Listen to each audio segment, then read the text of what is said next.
안녕하세요. 12대 보습교육협의회 회장 후보 기호 1번 김용호입니다.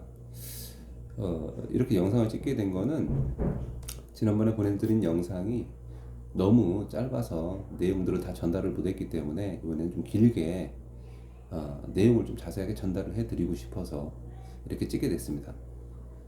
지난번에 제가 말씀드렸던 것이 학원 지원금, 보습학원에 대한 지원금, 전액 정부 지원금을 받겠다라는 공약을 핵심 공약으로 내세웠는데, 이게 많이 걱정들 하세요. 내용 좋아요. 지원금 받으면 누가 안 받아요? 다 받죠. 근데 그게 나올 수 있어요? 현실 불가능한 거 아니에요? 이런 말씀들 많이 하시더라고요.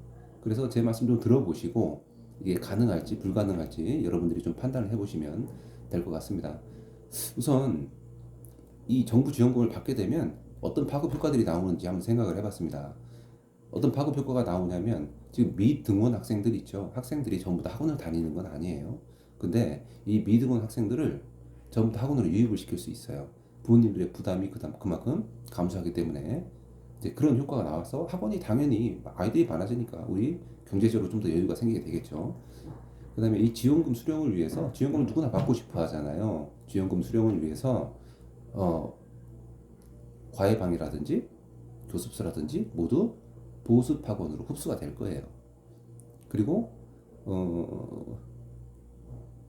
또 방과후 같은 경우도 있을 이유가 없겠죠. 방과후 같은 경우는 지금 학원을 보낼 돈이 없어서 보내는 대체품인데, 이제 그런 부분들은 지금 더 이상 존재하지 않게 될 겁니다. 전부 다 보습학원으로 다 흡수가 될 거예요. 아이들도 마찬가지고.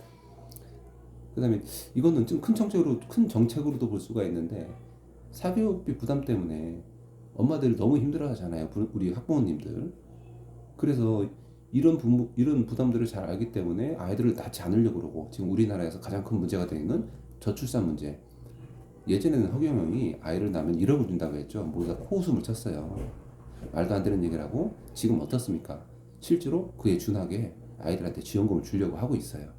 옛날에 웃었던 사람들도 지금은 정책을 다 반영합니다. 저는 이게 바로 지금 제가 생각한 이 정책이라고 생각해요. 그래서 사교육비 문제로 인한 저출산 문제 같은 경우는 그 부분을 해결할 수 있다. 저출산 문제를 해결할 수 있는 실마리가 될 수 있다라고 저는 생각을 하고 있습니다. 그리고 당연히 우리 학원에서 국영수 이런 공부를 가르치는 아이들 학습 성취도가 당연히 향상이 되겠죠. 똑똑한 아이들을 우리가 만들어내는데 일조하게 되겠습니다. 그럼 진짜로 지원금 나오면 다 좋겠죠. 보습학원이 세상이 되지 않겠습니까? 어떻게 그 지원금을 확보를 하겠느냐, 이 부분에 대해서 다 말이 안 된다라고 이렇게 말씀하시는 분들이 있는데, 저는 될 거라고 생각을 해요. 왜 그러냐면 지금 제가 우리 보습협의회 회원 같은 경우는 한 136명으로 제가 이제 알고 있습니다만, 대전에 있는 보습학원이 1200여 개 정도 되는 걸로 알고 있습니다. 예를 들어 1000개라고 하겠습니다. 이 1000개의 보습학원에서 100장씩 서명서를 받게 되면, 이 서명서를 받게 되면 12만 장이 되는 거예요. 쉽게 얘기해서 12만 표가 획득이 되는 거예요. 지금 우리가 교육감 선거를 할 때 1번, 2번 찍죠. 아무 생각 없습니다. 1번, 2번 찍습니다. 그분의 공약들을 한번 읽어보긴 하지만 그게 중요한 게 아니고 그냥 찍습니다.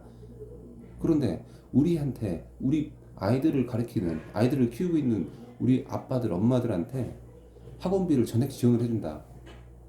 그 공약을 거는 이런 교육감 후보가 있다면 그분 밀어줄 겁니다. 당연하지 않겠습니까? 그 교육감 후보에 나오시는 분들, 저희들의 공약을 적극 수용을 하려고 할 거예요. 12만 표인데 안 되겠습니까? 없다고 그러면 우리 보습학원에서 한 원장님 대표해서 교육감 후보로 나가세요. 12만 표 없고 시작합니다. 안 될까요? 전 된다고 생각합니다. 그리고 제가 이 정책에 대해서 얘기를 하고 12만 표를 가지고 선거 운동을 시작을 했습니다. 한 후보가. 그 사람이 되든 안 되든 상관이 없습니다. 되면 당연히 돼야 되겠지만, 안 되더라도 그 이후에 또다시 그 공약에 대해서 계속 활성화돼서 얘기를 할 거예요. 모든 나오는 교육감 후보들이 그 얘기를 하게 될 겁니다. 그래서 우리는 분명히 이 정책의 미랄이 되고 도화선이 될 수 있는 이런 역할을 할 수 있다고 생각해요. 해보지 않고 왜 안 된다고 할까요? 전 한번 해보고 싶습니다.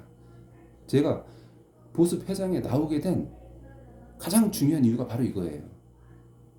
다른 것들 필요 없습니다. 제가 뭐 재임을 할 겁니까? 제가 뭐 저의 뭐 왕국을 꾸릴 겁니까? 전 그런 생각이 없습니다. 단 이 정책 하나를 한번 만들어보고 시도해보고, 그리고 이 시도에 대해서 이 정책의 도화선이 될 수 있다면 전 그거로 충분하다고 생각합니다. 우리가 학원을 1, 2년 할 게 아니지 않습니까? 앞으로 향후 10년을 해야 되고, 우리의 아이들도, 우리의 자식들도 이어서 학원을 하는 분들도 너무 많고, 그러면 분명히 보습 학원의 세상이 될 거라고 저는 생각을 해요. 이 지원금을 확보하면 여러 가지 사회 문제들이 다 좋은 방향으로, 순기능 방향으로 계속 선순환이 돼 나갈 거예요. 학부모들 입장에서는 계속 지원금을 받아서 부담을 줄일 수 있고, 아이들을 키우는데도 도움이 되고, 학습 능력 신장이 되고, 우리 보습학원은 모두 다 보습학원이 되고 싶어서 안달이 나지 않겠습니까? 지원금을 줄 수 있는 이런 학원으로 오겠죠. 지원금을 못 받는 과외방으로 가겠습니까? 이거를 좀 만들어 보고 싶은 겁니다. 이거를 제가 못 하잖아요. 혼자 일개 보습학원의 원장으로서는 못 합니다. 여러 원장님들이 같이 서명서를 받아주고 12,000개의 학원, 죄송합니다. 1,200개의 학원, 12만 표, 이 표를 가지고 있으면, 우리가 뭉쳐 있으면, 여러분들이 도와주시면 분명히 될 수 있을 거라고 생각을 합니다. 전 이 정책 하나 꼭 진행을 해보고 싶어요. 다른 것들은 지금 현재 보습 회장님 그리고 보습 임원들 너무 열심히 잘해주고 계세요. 그런 부분들을 이어서 하면 되겠죠. 그리고 예전에 있다가 없어진 이런 행사나 이런 것들이 있으면 그 부분도 보완해서 진행을 하면 됩니다. 그건 큰일이 아닙니다. 저는 이 학원비 지원금 꼭 한번 시도를 하겠습니다. 여러분들께서 도와주시면 됩니다. 기호 1번 김용호입니다. 부탁드리겠습니다.